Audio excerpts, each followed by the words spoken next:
നമസ്കാരം. Tarot spiritual ഹീലിംഗിലേക്ക് എല്ലാവർക്കും സ്വാഗതം. അപ്പോൾ നമ്മൾ ഇന്ന് നോക്കുന്നത് നിങ്ങളുടെ പേഴ്സന്റെ കറന്റ് എനർജി എന്താണെന്നുള്ളതാണ്. ഇതൊരു ജനറൽ റീഡിംഗ് ആണ്, ജനറൽസ് ആണ്. നിങ്ങൾ എപ്പോഴാണോ ഈ റീഡിംഗ് കാണുന്നത് അപ്പോൾ മുതലാണ് നിങ്ങൾക്ക് ഇത് വാലിഡ് ആയി തുടങ്ങുന്നത്. അതുപോലെ ഈ റീഡിംഗിൽ നിങ്ങൾക്ക് റെസനേറ്റ് ആവുന്ന കാര്യങ്ങൾ നിങ്ങൾ എടുക്കുക, അല്ലാത്ത കാര്യങ്ങൾ നിങ്ങൾ വിട്ടുകളയാം. അതുപോലെ ലവേഴ്സ് ആയിക്കോട്ടെ, ഇഷ്ടം മറ്റുള്ള അഫെയറുള്ള ആളുകളായിക്കോട്ടെ, എല്ലാവർക്കും ഈ റീഡിംഗ് എടുക്കാവുന്നതാണ്. നിങ്ങൾക്ക് പേഴ്സണൽ റീഡിംഗ് ആവശ്യമുണ്ടെങ്കിൽ മുകളിൽ കൊടുക്കുന്ന വാട്സ്ആപ്പ് നമ്പറിൽ കോൺടാക്ട് ചെയ്യാവുന്നതാണ് കേട്ടോ. അപ്പോൾ പോസിറ്റീവ് മൈൻഡ് സെറ്റോട് കൂടി ഇരുന്നിട്ട് റീഡിംഗ് കാണാം.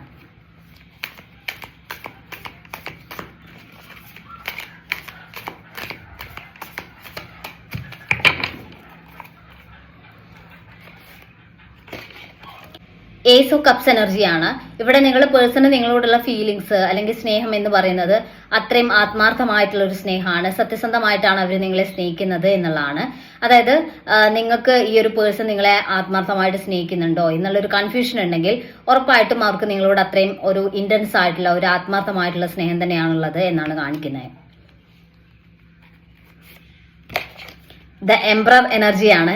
അതായത് ഇപ്പം നമുക്ക് ഏസ് ഓഫ് കപ്സ് എനർജി കിട്ടിയ ഒരു സ്ഥിതിക്ക് ഇവിടെ ഈ ഒരു എംപറർ എനർജി വരുമ്പം എന്താന്ന് വെച്ചാൽ ഇത്രയും സ്നേഹം നിങ്ങൾക്ക് നിങ്ങളുടെ പേഴ്സന്റെ ഭാഗത്തുനിന്ന് അവരുടെ പ്രവൃത്തിയിലൂടെ അല്ലെങ്കിൽ അവർ നിങ്ങളോട് ആ ഒരു സ്നേഹം എക്സ്പ്രസ് ചെയ്യില്ല എന്നുള്ളതാണ് കേട്ടോ. അപ്പോൾ നിങ്ങൾക്ക് എപ്പോഴും ഈ റിലേഷനിൽ നിൽക്കുമ്പോൾ ഡൗട്ട് ആയിരിക്കും, ഈ ഒരു പേഴ്സണ് അത്രയും സ്നേഹം ഉണ്ടോ, ഒരു ആത്മാർത്ഥമായിട്ട് തന്നെയാണോ ഈ റിലേഷനിൽ നിൽക്കുന്നത്, ഒരു സത്യസന്ധമായിട്ടാണോ ഈ ഒരു പേഴ്സൺ ഈ റിലേഷനെ കാണുന്നത് എന്നുള്ള ഡൗട്ട് ഉണ്ടാവും. കാരണം അവരങ്ങനെ എക്സ്പ്രസ് ചെയ്യില്ല. ഇത്രയും സ്നേഹം അവരുടെ മനസ്സിലുണ്ടെന്നുള്ളത് നിങ്ങൾക്കൊരു എന്താ പറയുക, ചില കാര്യങ്ങൾ അവർ നിങ്ങൾക്ക് വേണ്ടി ചെയ്തു തരുമ്പോഴൊക്കെ നിങ്ങൾ വണ്ടർ ആവുന്നുണ്ടാവും. കാരണം ഇത്രയും സ്നേഹം ഉണ്ടോ എന്നുള്ള ഒരു ഡൗട്ട് നിങ്ങൾക്ക് വരും. അപ്പോൾ അത്രയും ഇന്റൻസ് ആയിട്ട് അവർ നിങ്ങളെ സ്നേഹിക്കുന്നുണ്ട്. പക്ഷെ ആ ഒരു സ്നേഹം നിങ്ങൾക്ക് അതുപോലെ നിങ്ങൾക്ക് മനസ്സിലാക്കാൻ പറ്റില്ല, അല്ലെങ്കിൽ അതുപോലെ ഫീൽ ചെയ്യാൻ പറ്റില്ല എന്നുള്ളതാണ്. കാരണം അത് അവർ അത്രയും എക്സ്പ്രസ് ചെയ്യില്ല. ഒരു 100% ഉണ്ടെങ്കിൽ ഒരു 50% മാത്രമേ നിങ്ങളോട് കാണിക്കുള്ളൂ എന്നുള്ളതാണ് കാണിക്കുന്നത് കേട്ടോ. കിങ് ഓഫ് വാൻസ് എനർജിയാണ്. ഈ ഒരു വാൻസ് എനർജി കാണിക്കുന്നത് അവരുടെ ലൈഫിൽ നിങ്ങൾ വേണം എന്നുള്ള ഒരു ചിന്തയാണ്. അവർക്ക് നിങ്ങളില്ലാതെ പറ്റില്ല, നിങ്ങൾ അവരുടെ ഒരു സ്ട്രെങ്ത് ആണെന്നുള്ള രീതിയിലാണ് കാണിക്കുന്നത്.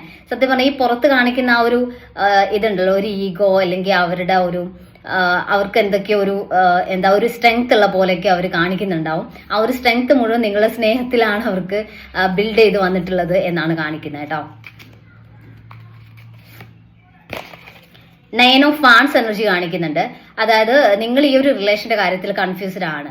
ഇവർ നിങ്ങളെ ചൂസ് ചെയ്യോ, ഈ റിലേഷൻ ശരിയായ രീതിയിലാണോ പോകുന്നത്, ഇവർക്ക് നിങ്ങളോട് എത്രമാത്രം സ്നേഹമുണ്ട്, അങ്ങനെ നിങ്ങൾ എപ്പോഴും ഈ ഒരു റിലേഷന്റെ കാര്യത്തിൽ കൺഫ്യൂസ്ഡ് ആയിട്ടാണ് നിൽക്കാറ് എന്നാണ് കാണിക്കുന്നത്. ആ ഒരു കൺഫ്യൂഷൻ, ഓവർ തിങ്കിങ് ഈ റിലേഷനിൽ പലപ്പോഴും ഈ റിലേഷനിൽ ഇപ്പൊ ഒരു നോ കോണ്ടാക്ട് സിറ്റുവേഷനോ എന്തെങ്കിലും കാര്യം വരുമെന്നുണ്ടെങ്കിൽ നിങ്ങൾ ഈ ഒരു കൺഫ്യൂഷൻ എപ്പോഴും എടുത്തിടുമ്പോഴാണ് ഇങ്ങനെയുള്ള പ്രശ്നങ്ങൾ വരുന്നത് എന്നുള്ളതാണ് കാണിക്കുന്നത്. 7 ഓഫ് പെന്റിക്കിൾസ് എനർജിയാണ്. നിങ്ങൾ പേഴ്സൺ ആണെങ്കിൽ അവരുടെ സ്നേഹം അത്രയും എക്സ്പ്രസ് ചെയ്യാത്തതുകൊണ്ടാണ് ഇങ്ങനെ വരുന്നതെന്നുള്ളത് ചിന്തിക്കാതെ ഈ ഒരു റിലേഷനിൽ അവർ എഫേർട്ട് ഇടുന്നുണ്ടല്ലോ, പിന്നെ എന്തുകൊണ്ടാണ് ഇതിലൊരു ഗ്രോത്ത് ഉണ്ടാവാത്തത് എന്നുള്ളൊരു ചിന്തയാണ് അവർക്കുള്ളത്. അതായത് അവർക്ക് നോർമലി അവരുടെ ആ ഒരു ഇമോഷൻ അത്രയും എക്സ്പ്രസ് ചെയ്യാൻ അറിയില്ല. പക്ഷെ അവർ നിങ്ങളെ സ്നേഹിക്കുന്നുണ്ട്, അവര് നിങ്ങളോട് സംസാരിക്കുന്നുണ്ടാവും. പക്ഷെ അതുകൊണ്ടാണ്, അതായത് അവരുടെ മുകളിലുള്ള ഒരു പ്രശ്നം കൊണ്ടാണ് ഈ റിലേഷൻ ഇങ്ങനെ ഇഷ്യൂസ് വരുന്നതെന്നുള്ളത് നിങ്ങൾ പേഴ്സൺ ഇപ്പോഴും മനസ്സിലാക്കാൻ പറ്റുന്നില്ല എന്നുള്ളതാണ് കാണിക്കുന്നത്. 4 ഓഫ് കപ്സ് എനർജിയാണ്. ഇപ്പൊ നിങ്ങളിൽ നിന്ന് മാറി നിൽക്കുന്നുണ്ടെങ്കിൽ നിങ്ങളെ പേഴ്സൺ ഭയങ്കരമായിട്ട് നിങ്ങളെ മിസ് ചെയ്യുന്നുണ്ട് എന്നുള്ളതാണ്. അവരുടെ ലൈഫിൽ എന്തൊക്കെ സന്തോഷങ്ങൾ ഉണ്ടെങ്കിലും അവർക്ക് ഹാപ്പി ആയിട്ട് ഇരിക്കാൻ പറ്റുന്നില്ല. അവർ അത്രയും സ്ട്രെസ്ഫുൾ ആയിട്ടാണ് മുന്നോട്ട് പോകുന്നത് എന്നുള്ളതാണ് കാണിക്കുന്നത്.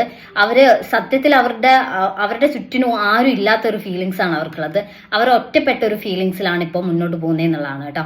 അപ്പൊ നിങ്ങൾക്ക് ചിലപ്പോൾ തോന്നുന്നുണ്ടാവാം നിങ്ങളുടെ പേഴ്സൺ ഒരു ഈഗോയിസ്റ്റിക് ആയിട്ട് നിൽക്കുന്നത് കൊണ്ട് അവർക്ക് നിങ്ങളോട് സ്നേഹം ഇല്ലാത്തത് കൊണ്ടാണോ, അല്ലെങ്കിൽ അവർ നിങ്ങളെ മിസ് ചെയ്യുന്നില്ല എന്നുള്ളതൊക്കെ തോന്നുന്നുണ്ടാവാം. പക്ഷെ അവർ നിങ്ങളെ മിസ് ചെയ്യുന്നുണ്ട്. അവർക്ക് നിങ്ങളോട് അത്രയും ഇന്റൻസ് ആയിട്ടുള്ള സ്നേഹം ഉണ്ട് തന്നെയാണ് കാണിക്കുന്നത് കേട്ടോ. 10 ഓഫ് പെന്റിക്കിൾസ് എനർജിയാണ്. അവര് നിങ്ങളെ കാണുന്നത് അവരുടെ ഫാമിലി ആയിട്ടാണ്. അതായത് ഫാമിലിയിൽ ഒരാളായിട്ട് നിങ്ങൾ ഉൾക്കൊണ്ട് കഴിഞ്ഞു, അല്ലെങ്കിൽ നിങ്ങൾ അവരുടെ ആണെന്നുള്ള ഒരു സ്ട്രോങ് ആയിട്ടുള്ള ചിന്തയിലോട്ട് അവർ വന്നിട്ടുണ്ട് എന്നുള്ളതാണ് കാണിക്കുന്നത്. അപ്പൊ അതുകൊണ്ടാണ് അവരുടെ സ്വന്തമായി കഴിഞ്ഞു. ഇനിയിപ്പം പ്രത്യേകിച്ച് എഫേർട്ട് ഇടണ്ട, അല്ലെങ്കിൽ ഒരുപാട് സ്നേഹം ഇങ്ങനെ കാണിച്ചുകൊണ്ടിരിക്കേണ്ട കാര്യമില്ല. നിങ്ങൾക്ക് അറിയാം ഓൾറെഡി നിങ്ങൾ തമ്മിലുള്ള ആ ഒരു റിലേഷന്റെ സ്ട്രെങ്ത് എത്രയാണെന്ന് പരസ്പരം അറിയാം എന്നുള്ള രീതിയിലാണ് റിലേഷനെ കൊണ്ടുപോകുന്നത്. അതുകൊണ്ടാണ് അവരുടെ ആ ഒരു സ്നേഹവും കാര്യങ്ങളും അവർ അതുപോലെ എക്സ്പ്രസ് ചെയ്യാത്തത് എന്നാണ് കാണിക്കുന്നത് കേട്ടോ.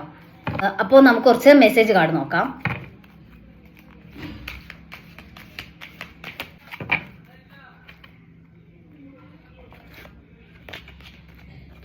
സക്സസ് എന്നാണ് കാണിക്കുന്നത്. ഈ റിലേഷനിൽ മുന്നോട്ട് ഒരു സക്സസ് ഉണ്ടാവും, ഒരു പോസിറ്റീവ് ആയിട്ടുള്ള ചേഞ്ച് ഈ റിലേഷനിൽ മുന്നോട്ട് വരാൻ വേണ്ടി പോകുന്നു എന്നുള്ളതാണ് കാണിക്കുന്നത്. അബൻഡൻസ് എന്നാണ് കാണിക്കുന്നത്. റിലേഷനിൽ മുന്നോട്ടൊരു സന്തോഷവും സമൃദ്ധിയും എല്ലാ രീതിയിലും ഒരു പോസിറ്റീവ് ആയിട്ടുള്ള രീതിയിൽ ഈ റിലേഷൻ മുന്നോട്ട് മാറും എന്നാണ് കാണിക്കുന്നത്. കാരണം ഇവിടെ ഈ ഒരു റിലേഷൻ എന്ന് പറയുന്നത് അത്രയും സീരിയസ് ആയിട്ടാണ് നിങ്ങളെ പേഴ്സൺ ആ ഒരു റിലേഷൻ എടുക്കുന്നത്. ഇതിലൊരു മുന്നോട്ടൊരു കമ്മിറ്റ്മെന്റ് അല്ലെങ്കിൽ ഒരു ഫാമിലി ലൈഫ് എല്ലാം അവർ ഈ റിലേഷനിൽ നിന്ന് ആഗ്രഹിക്കുന്നുണ്ട് എന്നുള്ളതാണ് കാണിക്കുന്നത് കേട്ടോ. ലിസ്റ്റൻ ടു യുവർ ഇൻഡ്യൂഷൻ എന്നാണ് കാണിക്കുന്നത്. അതായത് നിങ്ങൾ ഈ ഒരു റിലേഷനിൽ എന്തെങ്കിലും ഒരു നിങ്ങൾക്ക് മുന്നോട്ടൊരു സ്റ്റെപ്പ് എടുക്കണം, അല്ലെങ്കിൽ ഈ റിലേഷന്റെ കാര്യത്തിൽ ഒരു സ്ട്രോങ് ആയിട്ടുള്ള ഡിസിഷൻ എടുക്കണം എന്നുണ്ടെങ്കിൽ നിങ്ങൾ നിങ്ങളുടെ ഇൻഡ്യൂഷനെ ലിസൺ ചെയ്യാന്നുള്ളതാണ്. നിങ്ങളുടെ ഇൻഡ്യൂഷൻ തന്നെ നിങ്ങൾക്ക് കറക്റ്റ് ആയിട്ടുള്ള ഒരു ആൻസർ തരും എന്താണ് നിങ്ങൾ മുന്നോട്ട് ചെയ്യേണ്ടത് എന്നുള്ളത് കേട്ടോ.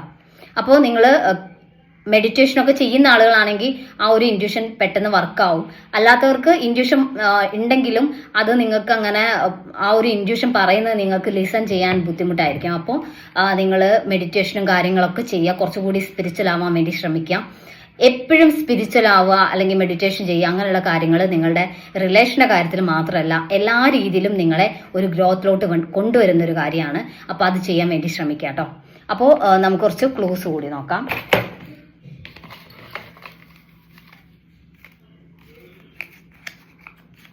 Uthradam, October, March 1990, 1992, letter C, letter U, Uthram, Ayilyam, letter Y, Pooyam. അപ്പോൾ നിങ്ങൾക്ക് ഈ ഒരു റീഡിംഗ് ഇഷ്ടമാണെന്ന് വിചാരിക്കുന്നു. Thank U.